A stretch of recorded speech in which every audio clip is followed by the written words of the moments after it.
Dans la deuxième partie du Soir d'Info qui, je vous l'annoncer tout de suite, reçoit Fada Freddy, membre fondateur du mythique groupe les Daraji Family, artiste, chanteur qu'on ne présente plus sur la scène sénégalaise. Bonsoir Fada. Bonsoir. Merci d'avoir accepté l'invitation. Merci pour l'invitation.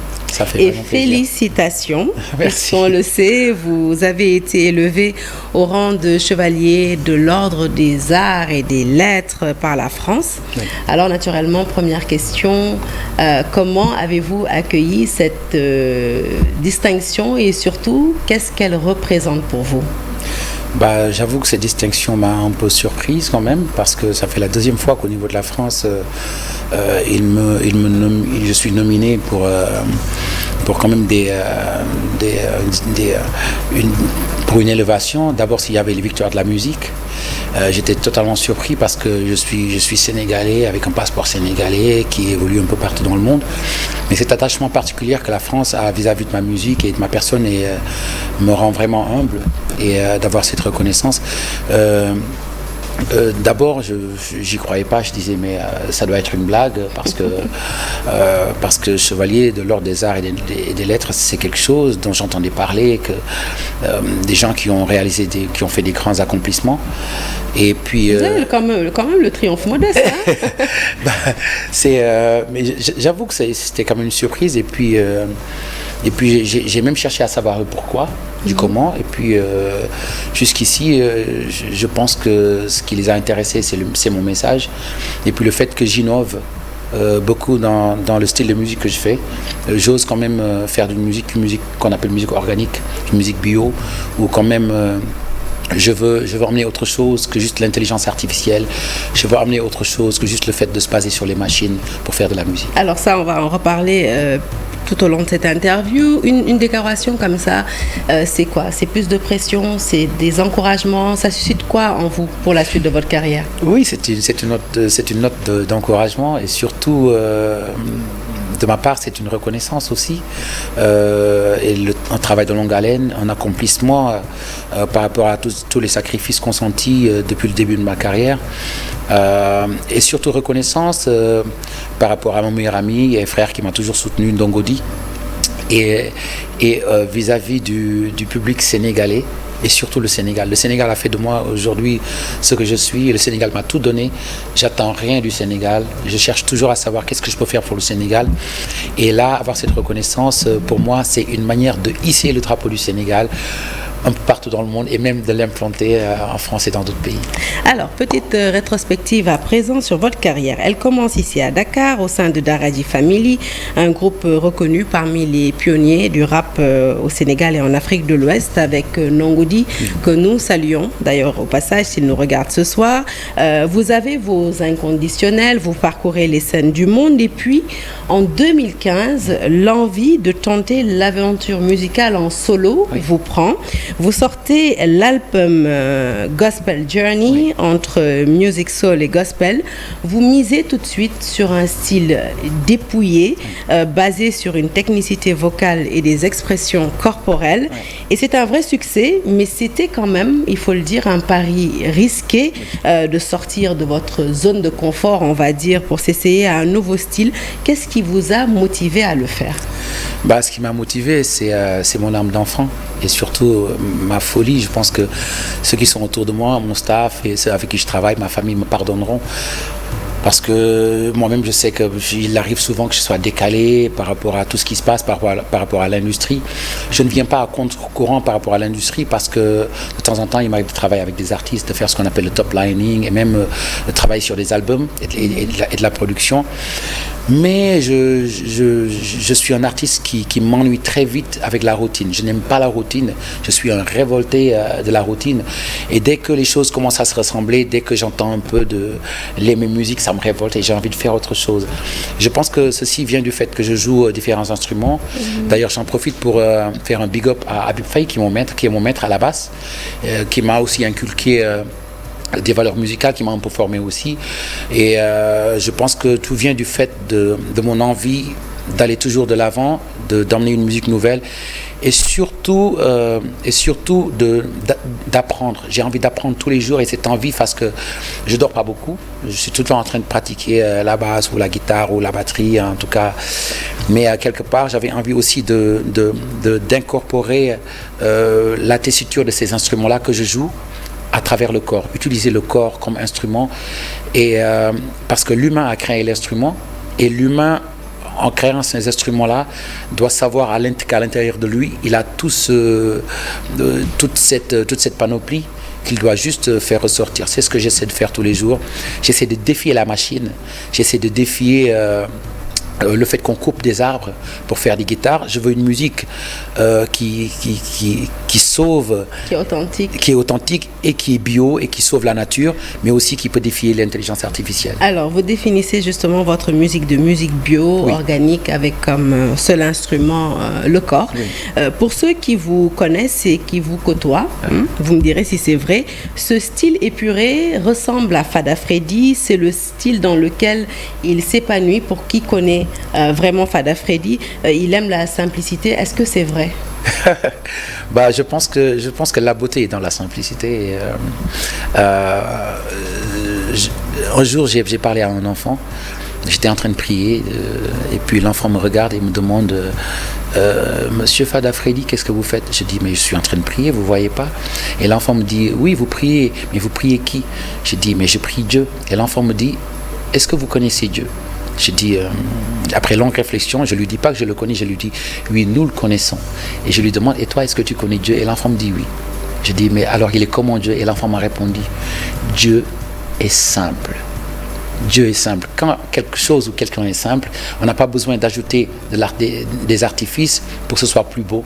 Je pense que la nature est déjà belle comme elle est. Et moi, j'essaie juste de faire une musique qui est conforme à la nature. Alors, en tout cas, l'album a été un réel succès. Et 8 ans après, vous décidez de rééditer le coup, cette fois-ci avec Table Will Turn, oui, un 5 titres que vous sortez en 2023 pour annoncer l'album Golden Cages. Yeah. Table Will Turn, racontez-nous un peu ce titre, Fada Freddy. Oui, Tables Will Turn, parce que il y a plein de gens qui voient ce qui se passe à travers le monde, ce qui se passe à Gaza, ce qui se passe, l'actualité politique au Sénégal, en France, les gilets jaunes, ce qui se passe aux États-Unis, le monde. On vit dans un monde très trouble. Et il y a des gens qui ont perdu espoir. Il y a des jeunes qui sont en train de prendre le chemin de la mer. Du Nicaragua, j'ai un ami qui vient de m'appeler. Il a vendu toutes ses voitures. Il a pris le chemin du Nicaragua. Il m'a appelé pour me dire ouais, j'ai pris le chemin, il faut que tu pries pour moi, pour ma vie et tout ça. Et je me dis qu'il faut faire quelque chose par rapport à ce manque d'espoir, par rapport à ce découragement-là. Parce qu'on est assis sur de l'or, on est assis sur du diamant, on est assis sur du pétrole, et on est assis sur le plus gros potentiel, et c'est l'humain. On est assis sur un potentiel humain et inestimable. Et je veux juste rappeler à nos frères, à travers Tables Will Turn, que le vent va tourner et que la chance aussi va tourner. Et de notre côté, avant que les choses se fassent, comme nous avons envie, il faut des sacrifices, de la sueur, parfois du sang, mais on va y arriver. Je suis conscient et j'ai foi que la jeunesse sénégalaise va y arriver, quoi qu'il en soit. Alors, c'est une ode à la positivité, on va toujours, dire, dans un monde, comme vous venez de le dire, assez morose, avec des conflits, des guerres, l'immigration clandestine et son lot de victimes. Nous allons d'ailleurs nous arrêter sur ce phénomène. Vous avez parlé de votre ami qui est actuellement en partance pour le Nicaragua. Il ne se passe plus une semaine, hélas, au Sénégal, sans qu'on nous dise que voilà, des embarcations qui ont quitté nos côtes ont fini par périr en mer. Que vous inspire ce phénomène et surtout, est-ce que vous avez un message particulier à lancer et aux jeunes et aux gouvernants ce soir? Je vais d'abord m'adresser aux jeunes, à mes frères. Je connais leur peine, je connais leurs pleurs, je sens leurs larmes, je sens leur douleur, je sens leur désespoir quand ils prennent des pirogues de fortune en espérant rejoindre Lampedusa. Je connais cette peine. Je connais cette honte de se lever le matin et de regarder sa mère et de ne pas avoir un sou en poche pour au moins donner la dépense quotidienne. Je connais cette peine de se lever le matin sans avoir de quoi donner à ses enfants. Je connais cette peine à savoir que quand on n'a pas beaucoup d'argent, on est maltraité dans ce pays. Les gens, ils ne te regardent pas pareil. Une fois que tu as un peu d'argent, le regard commence à changer. Et plein de jeunes ont un espoir qui s'est un peu mortifié. Et du coup, ils pensent que la seule solution, c'est d'aller affronter la mort. Mais je tiens à leur dire que quand tu affrontes la mort, ce que tu laisses derrière va encore plus souffrir. Donc oui, pour l'immigration, c'est nécessaire. Les Européens immigrent ici au Sénégal. Pendant que tout le monde est en train de venir au Sénégal, nous, on est en train de partir. Donc, c'est là où il y a mal donne et c'est là où il y a une incompréhension. J'appelle les jeunes à faire une immigration que j'appelle une immigration positive. Une immigration où tu vas pour apprendre et surtout pour revenir aussi. On chante souvent Full Moini Bissi. Certains ont honte de revenir. Certains sont partis aussi pour être des esclaves. Le Sénégal a besoin de vous. Ne mourrez pas en mer, ça n'en vaut pas la peine. Darlene, faites les choses comme ça se doit. Allez chercher votre visa. Ne prenez pas les bateaux de fortune, ne risquez pas votre vie. Et une fois que c'est fait, revenez bâtir le Sénégal avant qu'on ne vous traite comme des étrangers au Sénégal. Parce qu'aujourd'hui, tout le monde, les Italiens, les Français, les Américains, ils sont tous en train de s'investir dans ce pays.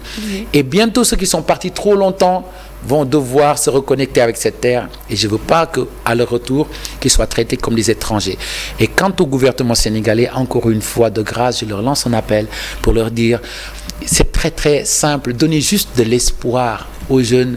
Apprenez-leur à aimer leur pays, apprenez-leur à savoir qu'ils ont des dirigeants d'éthique et qu'ils peuvent encore espérer dans ce pays, vivre et voir le développement sous leurs yeux, avoir juste l'espoir qu'il y aura de l'autosuffisance alimentaire, qu'ils auront du travail. Je pense qu'une note de positivité dans cette nation, c'est ce dont les jeunes ont besoin pour savoir qu'un Sénégal compte, un Sénégalais compte, un Sénégalais est important et le Sénégalais lui-même, c'est lui-même la richesse, c'est lui-même le trésor qu'on cherche sous le sol. C'est ce Sénégalais-là qui est fort et qui peut aujourd'hui conquérir le monde. Partout où je vais, on me demande si j'ai une formule magique. Ma formule magique, c'est juste d'être sénégalais et d'avoir reçu d'avoir reçu une éducation sénégalaise, des valeurs sénégalaises. Au Sénégal, quand il y a une fête, les musulmans chrétiens préparent pour les chrétiens préparent à manger pour les musulmans. Ces valeurs-là, elles sont valables partout dans le monde. Et donc, voilà, le Sénégalais, c'est la force du pays. Alors, nous allons revenir sur vos anciens amours, le rap. Galsen, marqué ces derniers jours par une pratique connue, les clashs. Ça a toujours existé, mais ça a été remixé, remis au goût du jour ces derniers temps par des passes d'armes entre des rappeurs comme Ngaka Blindé et le groupe Akhlou Brick. Est-ce que vous suivez, Fada, ce que font vos jeunes frères? Et puis, par rapport à ces clashs, qu'est-ce que ça vous fait? Ça vous amuse? Ça vous divertit? Vous en pensez quoi? Oui, ça me divertit, ça m'amuse parce que quelque part, ça fait partie du hip-hop. Ça fait partie de la culture du hip-hop, mais ceux qui pratiquent le clash doivent savoir que le monde avance très vite et que la seule valeur, c'est pas le buzz. La seule valeur, c'est pas le buzz. On a aussi d'autres valeurs. On a aussi d'autres conquêtes plus grandes que des conquêtes communautaires et que l'international nous attend. Le drapeau du Sénégal doit être brandi un peu partout dans le monde parce qu'aujourd'hui, il y a une sorte de guerre, de conquête de territoire et même d'influence. Le Sénégalais doit être aujourd'hui une influence et une référence pour le monde entier. Les Français sont venus nous coloniser parce qu'ils voulaient nous franciser, nous inculquer leur manière française. Aujourd'hui, le Sénégalais a une mission aussi, c'est d'aller influencer les autres. Et je pense que ce combat-là est plus grand que juste de rester un artiste communautaire. Si vous deviez faire rapidement, mais vraiment en résumé, une évolution, on va dire, du rap galsen, vous nous diriez quoi ce soir? C'est intéressant ce qui se passe parce qu'aujourd'hui c'est plus facile avec tout ce qui est les effets qu'on peut mettre au studio. Même quand on n'a pas une bonne voix, on peut mettre un peu d'effets et puis ça passe nickel chrome. Mais ce qu'il faut savoir, c'est que le plus important, c'est l'expérience, parce que l'expérience quand même c'est ce qui va servir et c'est ça aussi qui sera l'héritage pour les générations à venir. Alors Fada a été influencé dans sa tendre enfance par des ténors de la soul music. J'ai vu sur une de vos interviews, vous parliez de Billie Holiday, de Otis Redding, de Bob Marley. Ici au Sénégal, quels sont les artistes qui vous ont inspiré? Tous, hein. Tous, et souvent je me pose la question à savoir comment je vais faire pour mériter cet héritage-là et puis pouvoir raviver la flamme qu'ils nous ont léguée. J'ai parlé de Ismaël Lo, Youssou N'Dour, Baba Maal, Souleymane Faye, le poète, Thione Seck, paix à son âme, tous, même Harmay Madiaga, Boukounte. J'ai fait un morceau qui s'appelle Massilo, et Massilo, ce sera dans mon album. C'est du Ngoyan où je chante Massilo, ça c'est des choses d'avant et que j'essaie de rendre moderne parce que nous devons tellement préserver ce patrimoine et surtout donner cette reconnaissance à ceux qui nous ont rendu aujourd'hui cette fierté sénégalaise. Alors nous allons pour terminer aborder votre actualité. Quand est-ce prévu la sortie de Golden Cages et pourquoi le titre de cet album, Des cages dorées? Aujourd'hui on vit dans un monde où on a l'impression d'être juste le numéro de sa carte d'identité ou un numéro de carte bancaire ou un code QR.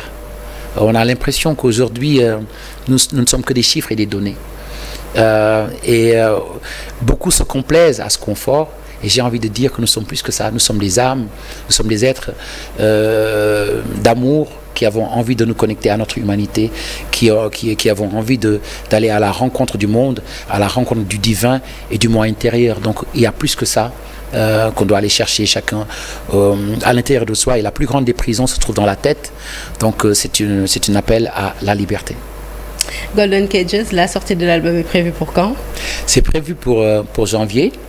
J'ai eu la chance de sortir un EP de 5 titres et juste avec cet EP de 5 titres, j'ai déjà commencé une grande tournée et donc qui a commencé il y a environ 9 mois et je pense que si je ne m'abuse, je pense que la tournée ira quand même jusqu'à 2025. Et on aura notre concert à Dakar pour quand?